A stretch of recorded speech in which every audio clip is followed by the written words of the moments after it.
Hello, this is Matt on the Moon Lambo channel. As most of you will be aware, I assume anyway, the court has ordered that the SEC provide to Ripple documents about XRP and Bitcoin and Ethereum that would make it known how they came to determine that Bitcoin and Ether are commodities and XRP is a security by nature.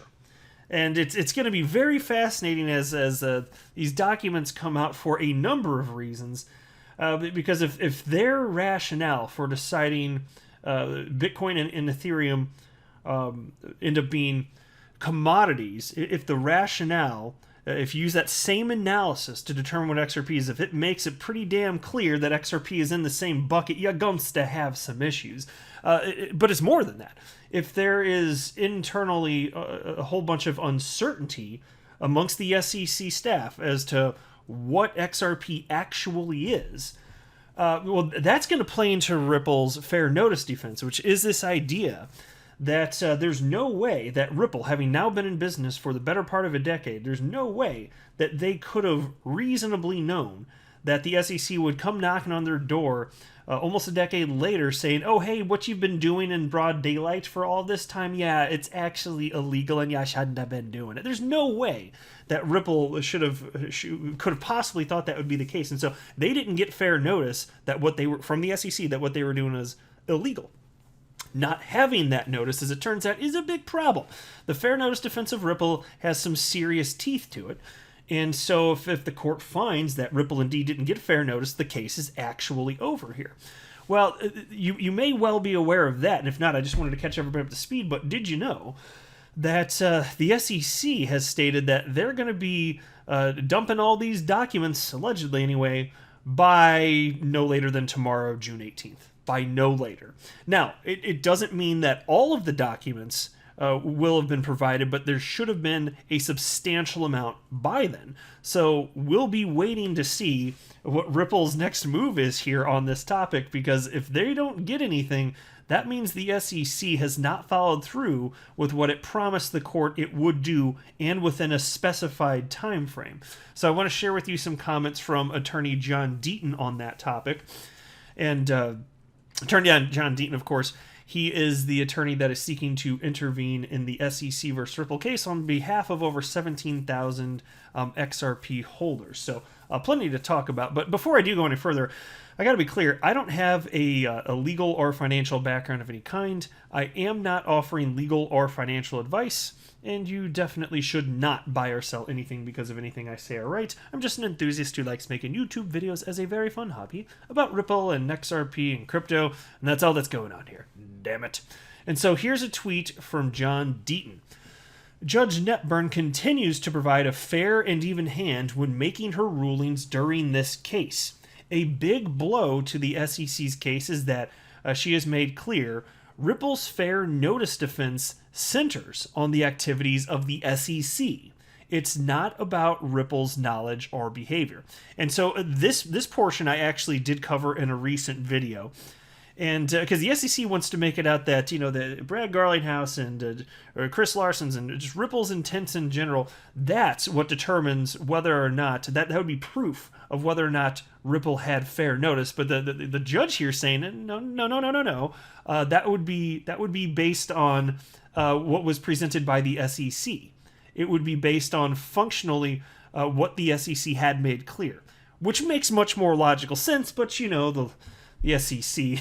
I don't think they're acting logically or ethically, and I just don't think they give a damn. They'll just put every argument out that they can and just see what sticks. And so I'm not even convinced that they believe what they're saying. And then John continues.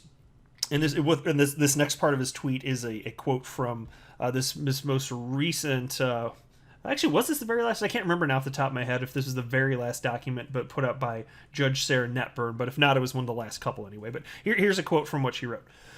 Ripple focuses on the SEC's failure to provide fair notice to the market about the Commission's state of mind as to whether XRP qualified as a security. It is not clear that such a defense even requires that a defendant act in good faith. And so that's the quote from Judge Sarah Netburn, and that's a big deal because that's in stark contrast to what the SEC is claiming. It is about what Brad Garlinghouse and executives at Ripple, what they were, how they were behaving, this and that, which I still think is nonsense, but that's what they're arguing. And so then John wrote, in short, the SEC is also on trial. What must really frustrate the SEC is that the judge writes, quote, it's not clear the defense requires the defendant act in good faith. That's why the judge didn't order production of the legal memos Ripple received. It's not relevant when it comes to the fair notice defense. Spot on, exactly. Now, some people, upon reading part of what John Deaton wrote, they took a little bit of issue with it, apparently within the community, thinking that, Judge Sarah Netburn perhaps not being completely fair in the Ripple SEC versus Ripple case. Specifically, I think part of what made people start to feel that way is the fact that the SEC has been granted an extension that they requested for the discovery process of an additional 60 days. But here's what John Deaton ultimately wrote. Some XRP holders have taken issue with my comment about the judge being fair and even-handed because she has not sanctioned the SEC for not producing the discovery that she ordered. But, and this is where it gets interesting, and where that date that I cited about tomorrow comes in. Check this out. But the SEC's last letter in response to Ripple's motion to compel informed the court that the SEC intended to begin a rolling production of the documents, and much of the discovery would be given to Ripple by June 18th, with more to follow. Now, based on that representation, the court is going to assume the SEC is complying with her orders. And so, right, so look, I understand why people were thinking the things that they were thinking on both sides. I get all of this. And I will share with you my humble opinion, and it's okay if anyone disagrees with me. I'm all about diversity of thought. I do think that the judge is operating in good faith, and just because I'm not happy that there was an extension, another 60 days, especially as an XRP holder, as the SEC just wants to burn everything down to the ground that Ripple's been building, along with other developers on top of the XRP ledger. Look, I agree with you. I understand. I am just as upset as the next person about all of this. But that doesn't mean that, in my opinion, it doesn't mean that the judge isn't operating in good faith. In fact, it seems clear to me that based on a lot of these pretrial motions, the way that things have ultimately gone down, the way the judge has ruled, it really seems more so to me that she's, if anything, on the side of Ripple. And so then, if you're not on the side of the Ripple, you could say, oh, she's not being fair to the SEC. You could say that. I'm not. I'm definitely not saying that. I think she's been pretty even-keeled, just from my non-professional opinion, because I don't have a legal background, but that's sure as hell what it looks like to me. And so then John wrote, the SEC informed the court that the only contested issue relates to internal SEC policies regarding the holding of digital assets. We will see where the court stands on that issue and whether the court is displeased when she rules next. That one is an interesting one to me, because you would think that it would matter specifically how people that are thinking, because mind you, SEC, not all of them have anything to do with determining whether or not XRP is a security. Not all of them have anything to do with the case. In fact, obviously most don't, because there's thousands of people that work at the SEC. But doesn't it matter for those that are involved in such decisions? Doesn't it matter if there's a conflict of interest? Doesn't it matter if they hold XRP or Bitcoin or Ethereum or other cryptocurrencies? I sure as hell think so, but the SEC is pretending like it doesn't matter, and that doesn't make a lick of sense to me. Not at all. And so then John wrapped up by stating, in my opinion, the court has been fair to both sides thus far. And so I'm with John here. I don't think, just because we didn't get what we would like doesn't mean that it isn't fair. And procedurally, this type of extension, it's from what I've gathered from the attorneys that have publicly spoken about it, it's kind of commonplace. Unless there's a really good reason not to extend, apparently you just kind of do. So I don't think there's anything wacky going on from what I've gathered anyway. And then beyond that, I also want to mention this. Wouldn't you love to see like a broader investigation about what's going on with the behavior of former SEC Chair Jay Clayton and other higher-ups at the SEC, like former Director William Hinman, who seem to have just made out like bandits financially, just based on, in no small part, to what has become the norm surrounding cryptocurrency while they were in charge. and so I'm not going to rehash all this stuff about what Jay Clayton has done and William Hinman, other than to share with you a couple tweets from attorney John Deaton on this exact topic, because I would love for more mainstream media to get in here, because I think that there's a story there, potentially, even for people that are not just solely interested in crypto. I think this is potentially a bigger thing, and at a minimum, the optics are bad enough that it warrants an investigation. So I'm not making any claims that anything illegal actually occurred, because I don't have that evidence. I wouldn't make that unless I did.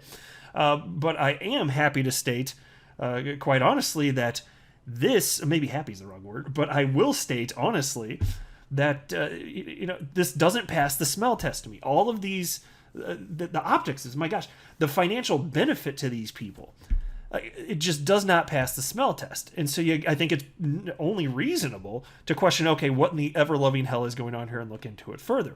And so John Deaton wrote the following. And he references One River here, which is an asset management fund which has jumped into crypto. And so he wrote the following. One River invests $1 billion in Bitcoin and Ethereum, and 2 months later, on his last day, Clayton filed the SEC action against Ripple. Less than 3 months later, Clayton is at One River.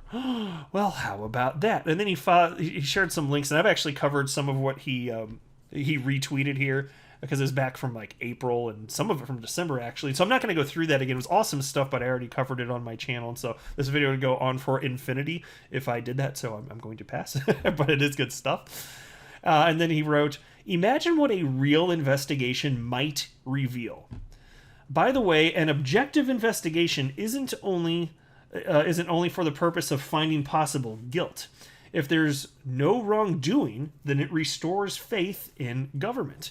And I'm all on board. Makes sense to me. So I'd love to see it. And he tagged a bunch of people from mainstream media, like Julia Chatterley, who has interviewed like Brad Garlinghouse, Anthony Pompliano, all sorts of other names in crypto. Tagged the New York Times, Wall Street Journal, Washington Post, so on and so forth. And so Fox Business. I would love to see somebody have, like the mainstream media, have enough interest to actually look into this, because sometimes where there's smoke, there's fire, right? Don't you think that might be a thing? Don't you think it might be worth looking into? I'm just saying, guys, so I'm all on board. I know we're all on the same page. I feel like I'm probably preaching to the choir a bit, but my gosh, it has to be said still. Like, it has to be said, so I'm saying it. But I'll go ahead and wrap up there. I am not a financial advisor. You should not buy or sell anything because of anything I say or write. That would be a very, very, very bad idea. Until next time, to the moon, Lambo.